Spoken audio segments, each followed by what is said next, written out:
আসসালামু আলাইকুম রহমতুল্লাহ। আশা করি সবাই ভালো আছেন। আজকে আমি একটি বিষয় আপনাদের সামনে বিস্তারিত আলোচনা করব। সেটা হচ্ছে বর্তমানে গ্রামে এবং সহজে প্রচুর পরিমাণ শীত পড়ে গেছে। অনেকেই ঠান্ডা লেগে যাচ্ছে। ওই ঠান্ডা থেকে অনেকের নিউমোনিয়া, হাঁপানি, অ্যাজমা এবং শ্বাসকষ্ট দেখা দিচ্ছে। তো আপনাদের জন্য আমি একটা প্রাথমিক চিকিৎসা নিয়ে আসছি। সেটা হচ্ছে সর্বপ্রথম আপনারা একটা সিরাপ খাবেন। সেটা হচ্ছে তুস্কা প্লাস, এক চামচ করে 2 বার। এরপরে একটা ট্যাবলেট দিয়েছি, একটা মোনাস 10 mg, অর্থাৎ সকালে একটা, রাত্রে একটা, 7 দিন করে খাবেন।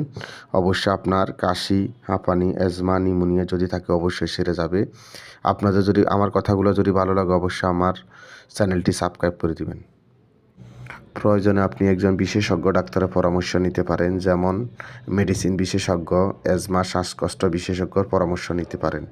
যে কোনো হাসপাতালে আপনাকে প্রাথমিক চিকিৎসা দেওয়া হবে। আসসালামু আলাইকুম রহমতুল্লাহ।